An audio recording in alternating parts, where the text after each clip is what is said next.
14 વર્ષના ઇતિહાસની અંદર ફરી એક વખત જંતર મંતર ઉપર એક આંદોલન છેડાયું છે। આજથી બરોબર 14 વર્ષ પહેલા એક આંદોલન થયું હતું દિલ્હીના જંતર મંતર ઉપર અને ત્યાંથી એ સંસદ માર્ચની શરૂઆત થઈ હતી। 14 વર્ષ બાદ વધુ એક આંદોલન થયું અને સંસદ માર્ચની શરૂઆત થઈ અને એ સંસદ માર્ચની અંદર દેશના ભવિષ્યના એ માથાઓ ફૂટ્યા। આંકડાઓ એ સામે આપવામાં આવી રહ્યા છે માત્ર ને માત્ર પોલીસ કર્મચારીઓ જે ઇજાગ્રસ્ત થયા છે તેના, પણ જે સીઆરપીએફના જવાનોએ આ દેશના ભવિષ્ય ઉપર જે લાઠીચાર્જ કર્યો છે એના આંકડાઓ કોણ આપશે? આજે ફરી એકવાર એ દેશનું ભવિષ્ય એ પોતાના આવનારા ઉજ્જવળ ભવિષ્ય માટે ફરી એકવાર આંદોલન પર બેઠું છે। ગત મોડી રાત્રે સીઆરપીએફ અને આરએફ સાથે જ દિલ્હી પોલીસની ટીમે તમામ આંદોલનકારીઓને ત્યાંથી હટાવ્યા હતા। આજે એ જ આંદોલનકારી ફરી એક વખત ત્યાં મંચ નાખીને બેઠા છે।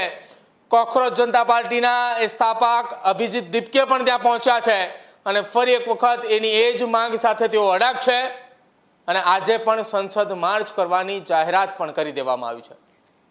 ગતરોજ જે સંસદ માર્ચ કરવામાં આવી એમાં અત્યાર સુધીની અંદર દિલ્હી પોલીસે 5 જેટલી ફરિયાદ નોંધી, પરંતુ આખી આ ઘટનાની અંદર દિલ્હી પોલીસના એ જવાનોની સામે કોણ ફરિયાદ નોંધશે જેમણે બેરહેમીપૂર્વક આ યુવાનો ઉપર લાઠીચાર્જ કર્યો છે, જેમણે યુવાનો ઉપર પથ્થરો ફેંક્યા છે।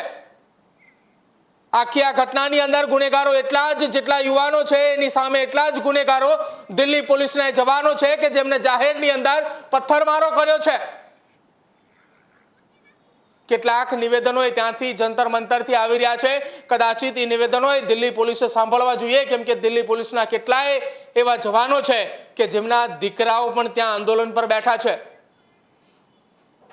દરેક દીકરાને બીક છે કે ક્યાંક મારા એ પરિવારના કોઈ સભ્ય કે જે પોલીસની અંદર નોકરી કરે છે એ અહીંયા આવીને મને ના જોઈ જાય।